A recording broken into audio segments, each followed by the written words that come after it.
우리는 지난 출애굽기 시간에 모세의 중보로 이스라엘 백성들이 회개하면서 자신들의 장신구를 다 떼어내고 하나님 앞에 나아가서 진정하게 예배하는 모습을 보았습니다. 그 모습을 통해서 우리가 예배 권능이 무엇인지를 알아보게 되었죠. 사실 모세는 시내산에 2번 올라갔습니다. 2번 모두 40일 동안 금식 기도를 했습니다. 모세가 첫 번째 40일 금식에서는 십계명 2돌비를 받았었죠. 그러나 모세가 시내산에서 받아온 첫 번째 돌비는 이스라엘 백성들이 금송아지를 만들고 그 금송아지가 하나님이라고 춤추면서 자기들의 방법대로 경배하는 그런 안타까운 우상 숭배가 있었던 것이죠. 그 모습을 보고 모세가 아주 크게 화를 내면서 2돌비를 산 아래 던져서 깨뜨려 버리게 되는 것입니다. 그리고 하나님께서 우상 숭배자 3,000명을 징벌하시고 나머지는 역병으로 멸하시고 다시 모세가 만든 돌판에 오늘 계명을 주시게 되는 것이죠. 이러한 모습 가운데 다시 새롭게 만든 이 돌판에서 하나님의 똑같은 십계명을 주시는 모습 가운데 하나님의 성품, 하나님의 속성이 4가지로 나타납니다. 그래서 오늘은 여러분들이 하나님의 속성, 이 4가지 속성이 과연 무엇일까라는 마음으로 같이 말씀을 나누셨으면 좋겠습니다. 첫 번째로는 하나님께서는 우리 말씀을 돌판 정도가 아니라 우리 마음에, 심령에 쓰고 싶으시다. 그것이 하나님의 귀한 성품이 되는 것이죠. 그 말씀이 1절에 나와 있는데 우리 1절 여러분 읽으셨지만 또 한번 읽겠습니다.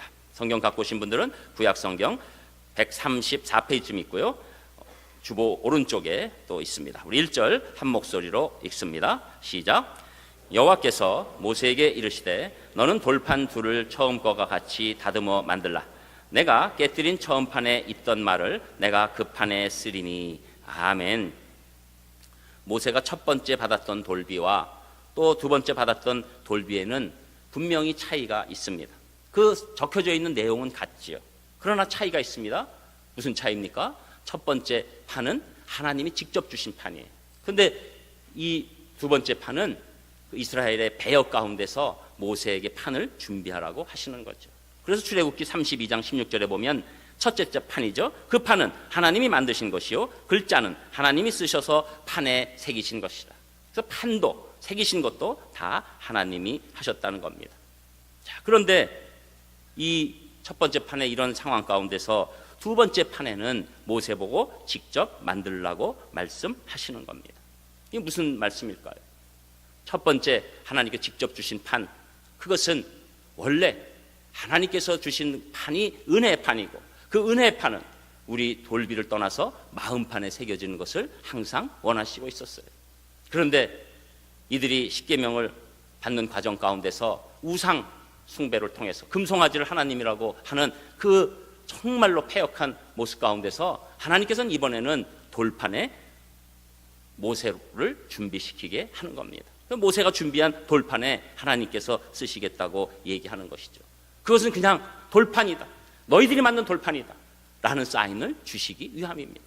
그래서 여러분, 구약의 십계명이 결국 우리 마음판에 쓰여지지 못하고 사람들의 그 쓰여져 있는 돌만 바라보는 그런 판으로 바뀌게 됨으로 말미암아 이것이 사람들을 구속하는 율법이 된 거예요. 그래서 여러분, 구약에 있는 이 율법들은 사람들을 자꾸 구속하는 겁니다.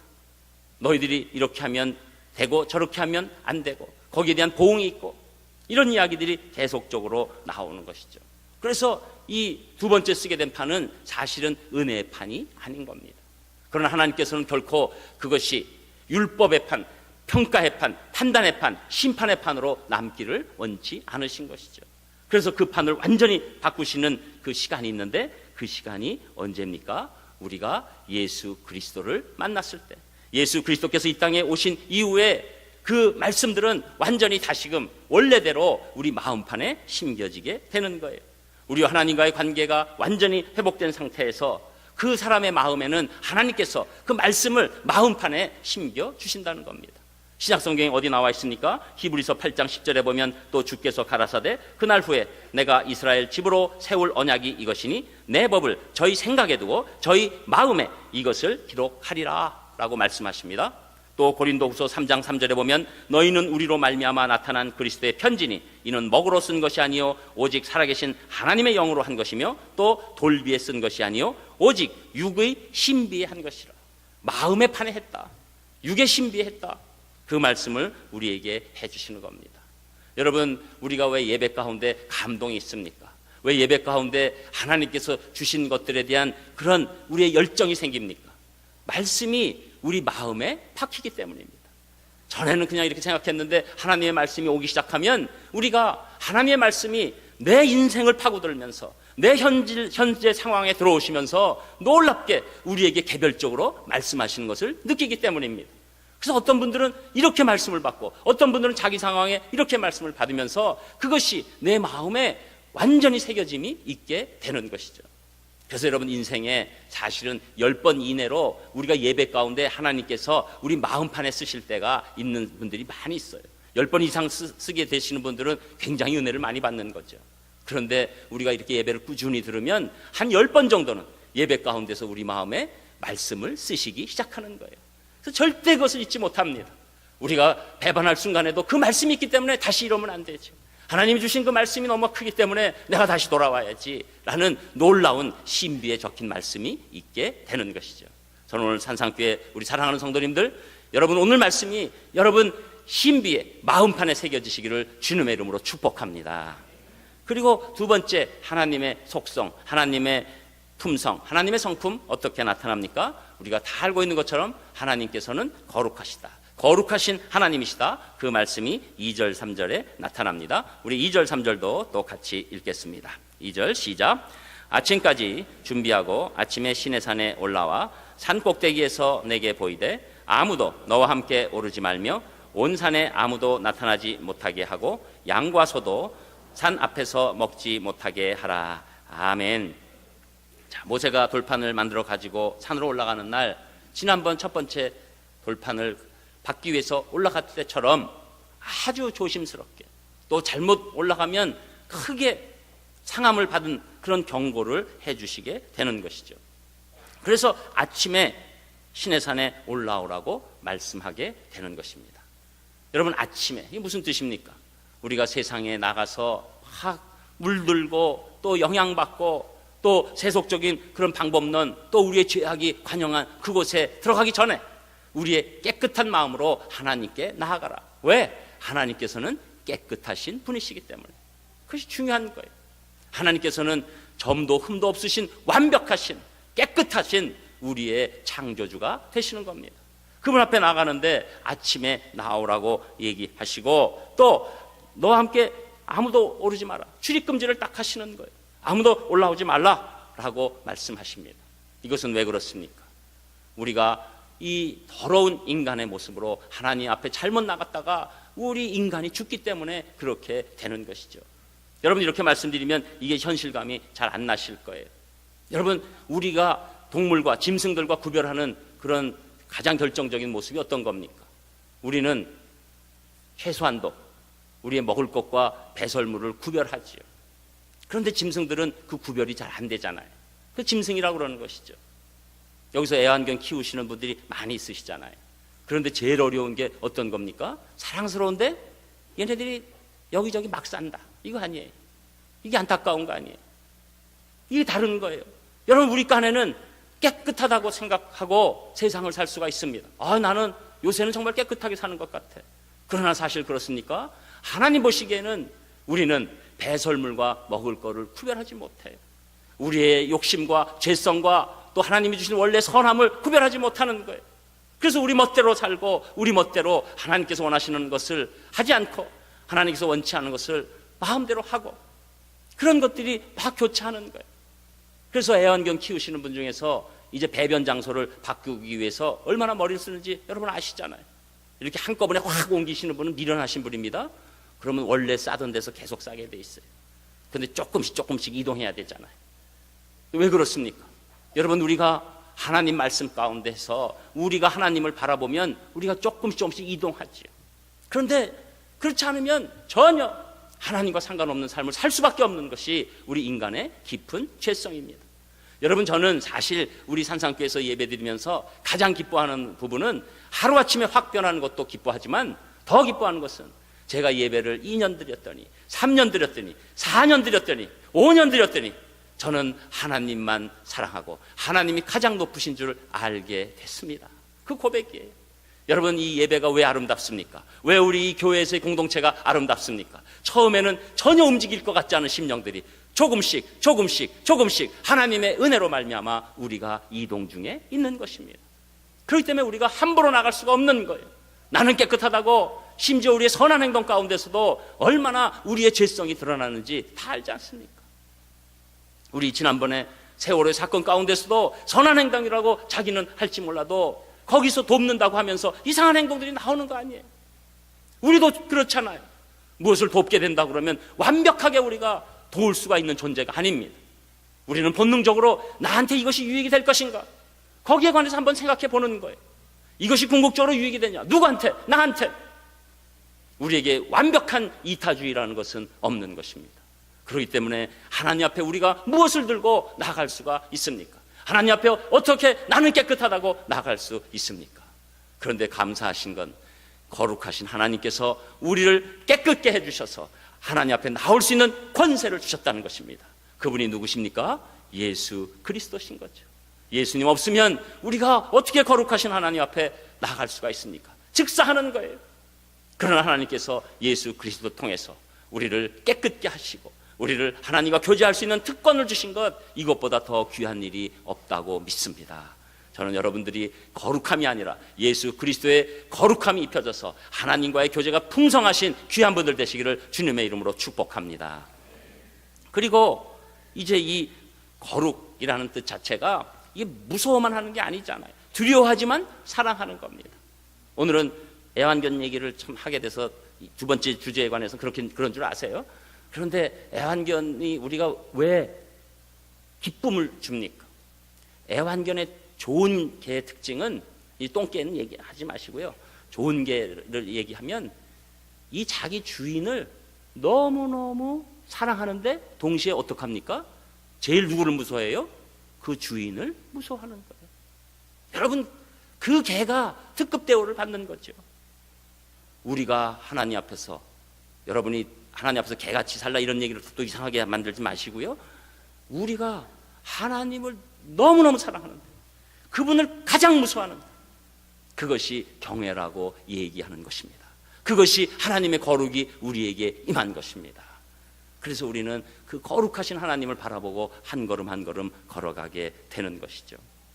그리고 세 번째로 우리가 가장 좋아하는 우리 하나님, 사랑의 하나님이시다. 사랑이 풍성하신 하나님이다. 그 말씀이 4절에서 6절까지 나옵니다. 우리 4절에서 6절도 또 한 목소리로 읽겠습니다. 시작.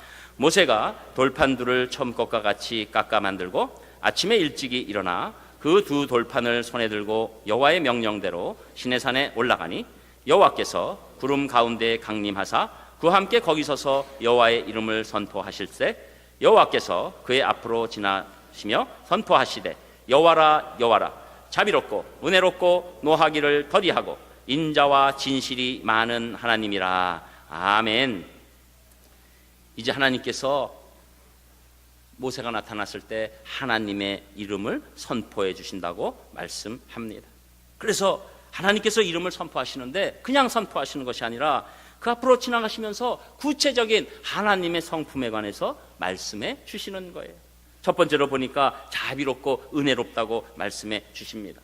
자비롭고 은혜롭다는 게 무엇입니까? 이것은 우리 인간을 불쌍히 여기시는 그 하나님의 사랑의 모습을 표현하고 있습니다.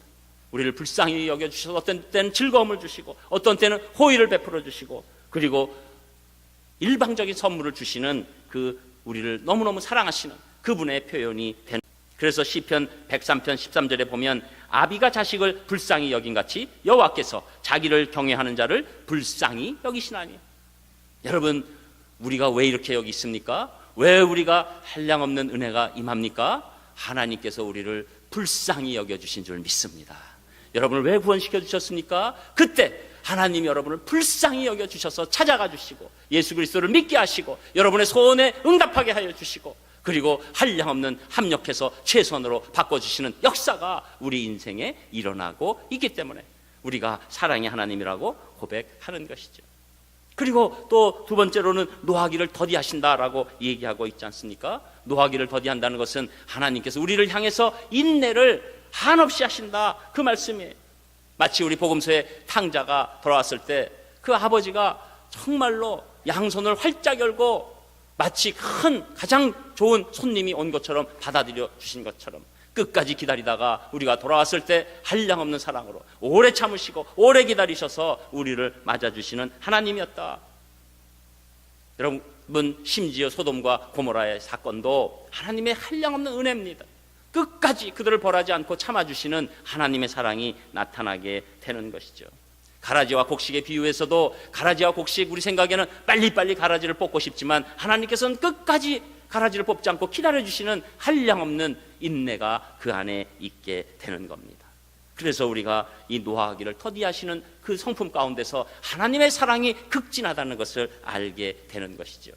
그리고 또 인자라는 단어가 그 다음에 나옵니다.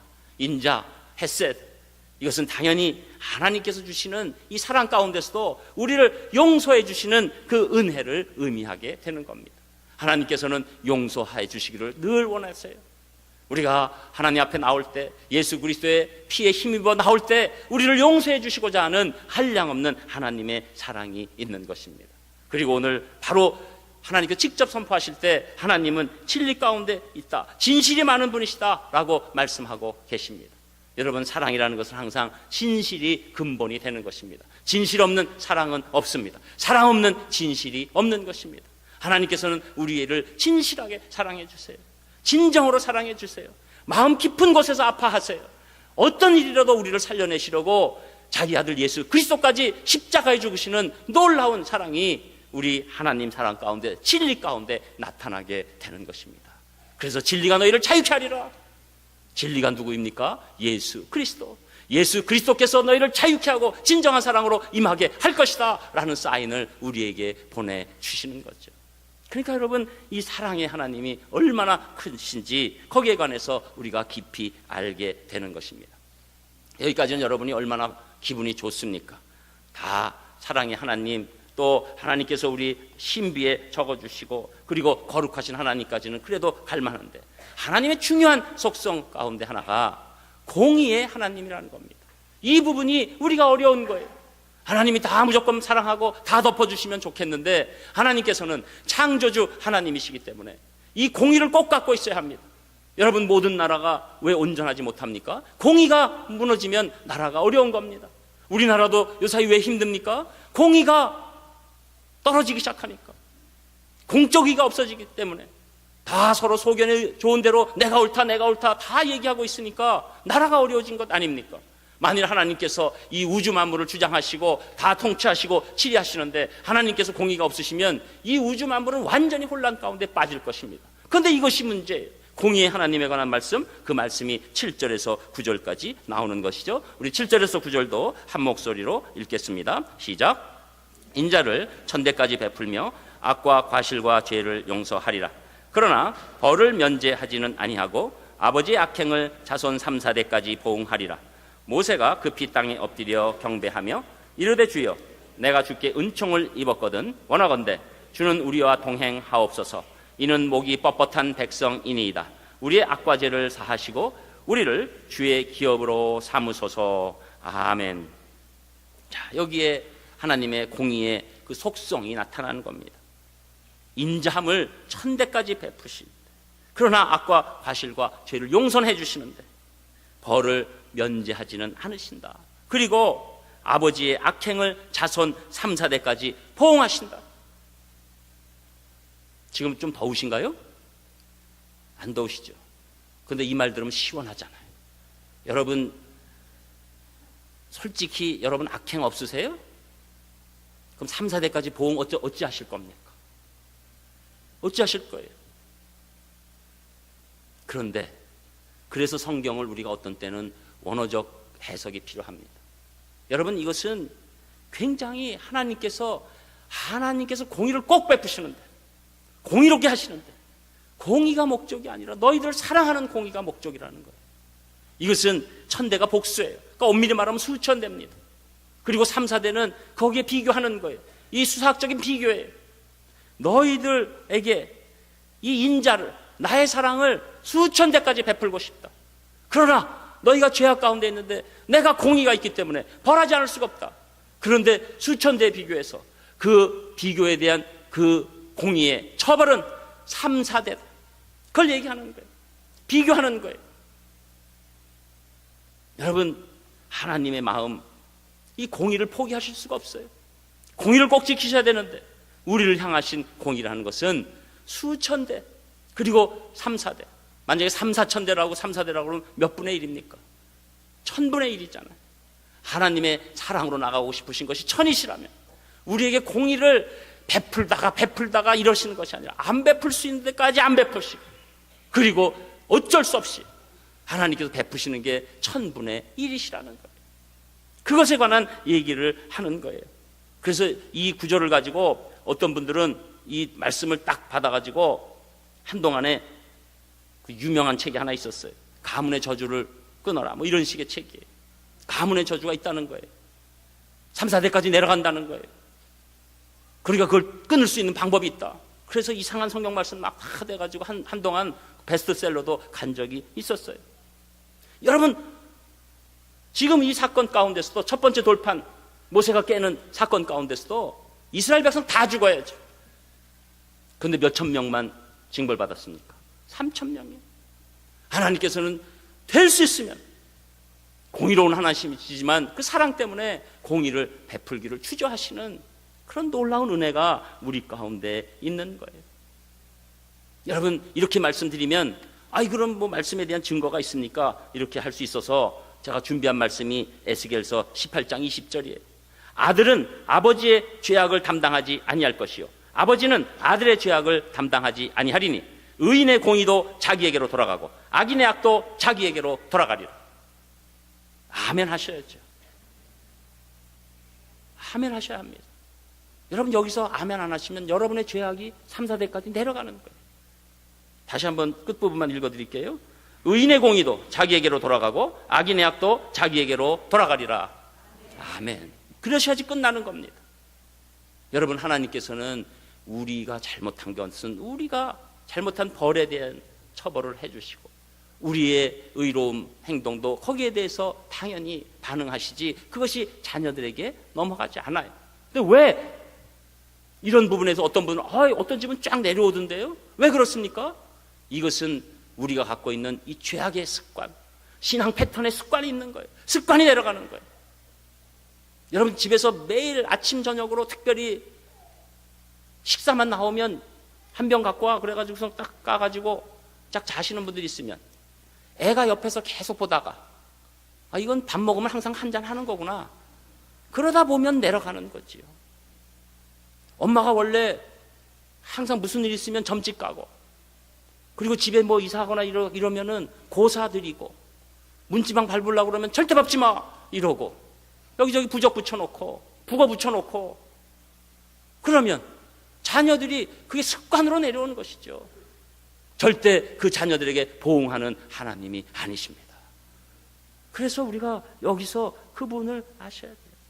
예수 그리스도를 여러분 이 사랑과 공의 가운데 아셔야 돼요. 하나님께서는 우리 기본적인 생각이 공의를 베푸시기보다 사랑을 베푸시기는 원하시지만 그럼에도 불구하고 공의를 충족할 수가 없으신 거예요.